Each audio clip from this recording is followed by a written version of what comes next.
न जब तक कट मरूं मैं रसूलुल्लाह की हुर्मत पर, खुदा शाहिद है मेरा कामिल ईमान हो नहीं सकता।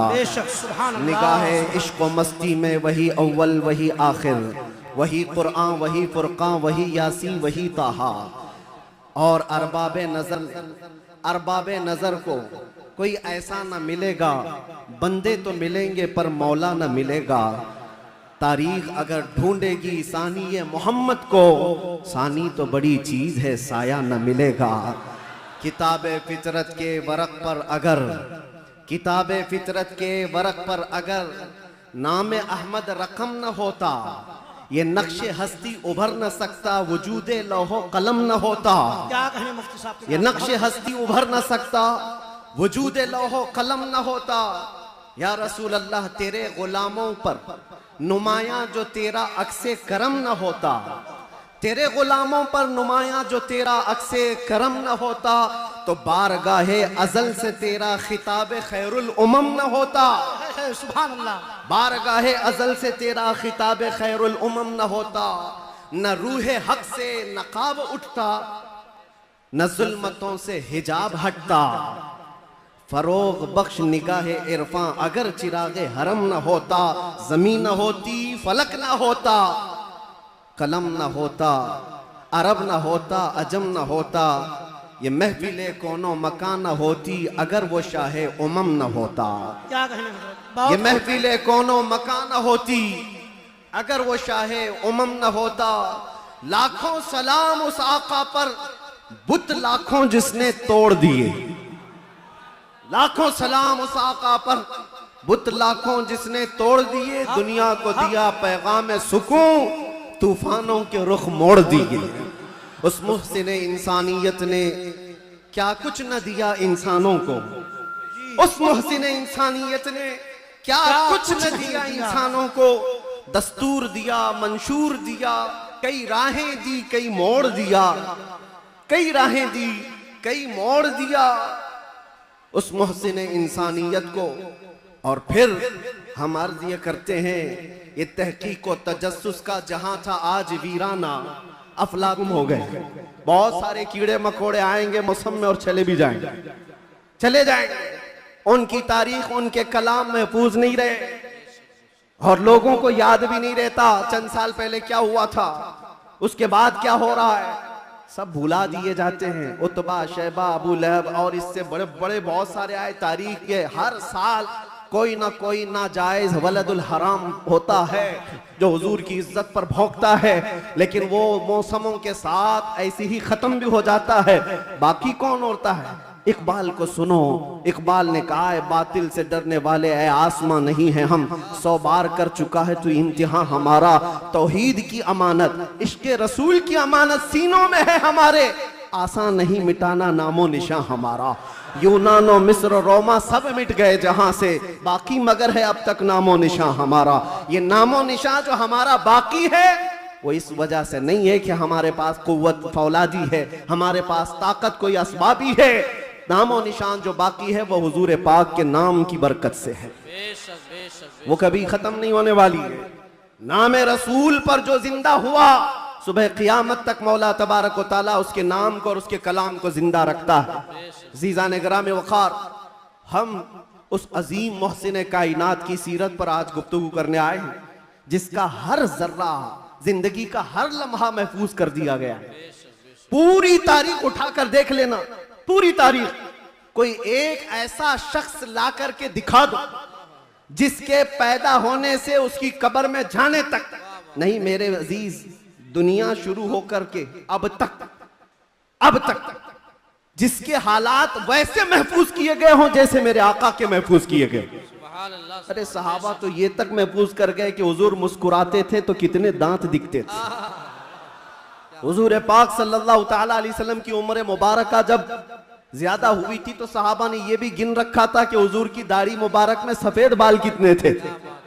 हर चीज महफूज रखा। उनके बेटे थे नाबत, नाबत से यशजब में आया, यशजब से यारब में, यारब से तैरह में, तैरह से मुकव्विम में, मुकव्विम से उदद में, उदद से अदनान में, अदनान से माद में, माद से नज़ार में, नज़ार से मुदर में, मुदर से इलियास में, इलियास से मुदरिका में, मुदरिका से खुजैमा में, खुजैमा से किनाना में, किनाना से नदर में, नदर से मालिक में, मालिक से फहर में, फहर से गालिब में, गालिब से लुई में, लुई से काब में, काब से मुर्रा में, मुर्रा से किलाब में, किलाब से कुसई में आया, कुसई से अब्दे मुनाफ में आया, अब्दे मुनाफ से सैयदना हाशिम में आया, सैयदना हाशिम से सैयदना अब्दुल मुत्तलिब में आया, सैयदना अब्दुल मुत्तलिब से सैयदना अब्दुल्लाह में आया, सैयदना अब्दुल्लाह से बीबी आमिना के पेट में आया और 12 रबीउल अव्वल 20 अप्रैल को इस दुनिया में वजूद पजीर हुआ। नारे तकबीर, नारे रिसालत,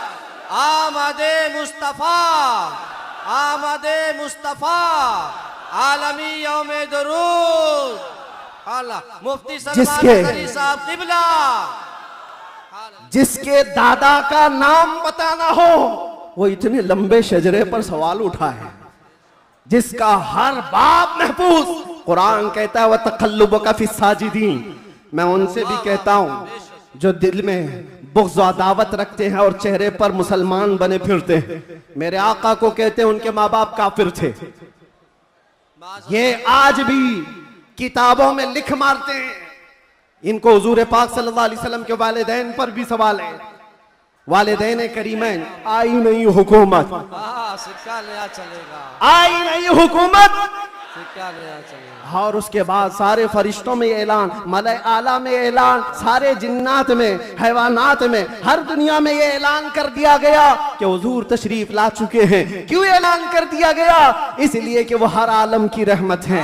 किसी आलम में रह जाते वो हर आलम की रहमत है, किसी आलम में रह जाते ये उनकी मेहरबानी है कि ये आलम पसंद आया।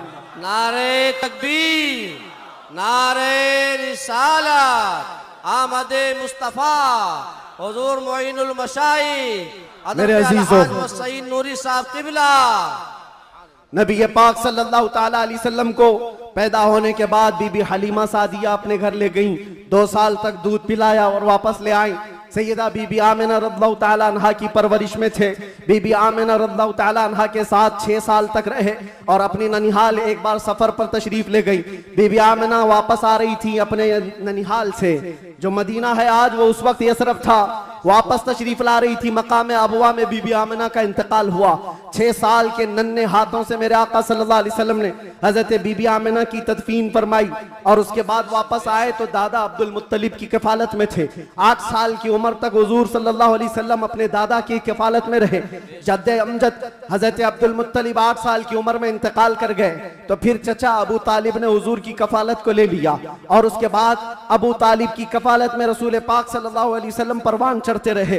11 साल की उम्र हुई तो पहला तिजारती काफिला जो मुल्क शाम जा रहा था अबू तालिब के साथ सफर किया। सफर के दौरान एक राहिब था, ईसाई था, बड़ा आलिम था। उसने देख करके पहचान लिया और कहा अनकरीब एक आखिरी रसूल आने वाला है जिसका नूर पूरे कायनात में फैलेगा और जिसकी रोशनी से हर कोई हर जगह की जुल्मत छट जाएगी। बाद तुम्हारी मौत होगी। वो मौत का खौफ हर एक पर होता है, लेकिन बीबी फातिमा कहती ये सुनकर मैं हंस पड़ी कि है शबे गोर भी उसी गुल से मुलाकात की रात। हुजूर पाक सल्लल्लाहु अलैहि वसल्लम हजरत आयशा सिद्दीका के जानों पर सर रखकर आराम कर रहे थे। बात करते करते अचानक जुबान बंद हो गई। हजरत आयशा कहती है मेरा सीना भारी भारी सा लगा। मुझे अंदाजा नहीं था किसी की मौत इस तरह होती है। मैंने रूह निकलते किसी को देखा नहीं था। अल्लाह के नबी सल्लल्लाहु अलैहि वसल्लम इस दारे फानी से रहलत फरमा चुके थे। अचानक दरवाजे पर दस्तक हुई। अबू बकर सिद्दीक सबसे पहले दाखिल हुए। आए हुजरे में पूछा आयशा क्या है? कहा हुजूर पाक सल्लल्लाहु अलैहि वसल्लम पर बुखार शिद्दत का है। हजरत अबू बकर आए, हाथ पकड़ा और बेइख्तियार उनकी हिचकियां निकल गई। पेशानी पर बोसा दिया और कहा ऐ अल्लाह के नबी इसके बाद अब दूसरी मौत नहीं आने वाली है और आप अपने रफीक आला के पास जा चुके थे। अल्लाह ताला ने जो आपके हिस्से में पैगाम देना रखा था वह आपने पूरा हक अदा फरमाया। अद्दैतल अमानत व नसहतल उम्मत व बल्लगतर रिसालत या रसूल अल्लाह। हजरत अबू बकर सिद्दीक की आवाज सुनकर हजरत आयशा रोने लगी। उसके बाद उन्हें एहसास हुआ कि अल्लाह के नबी अब इस दुनिया में नहीं रहे। बाहर सहाबा को हजरत अबू बकर ने जैसे ही ऐलान किया, वो गम के मारों का हाल क्या था जो नबी पाक को एक आन के लिए भी दूर बर्दाश्त नहीं कर पाते थे। वो मौत की खबर कहाँ सुनते हैं। हजरत उस्मान पत्थर की तरह बने हुए थे, उनको कोई काटता भी था एहसास नहीं होता।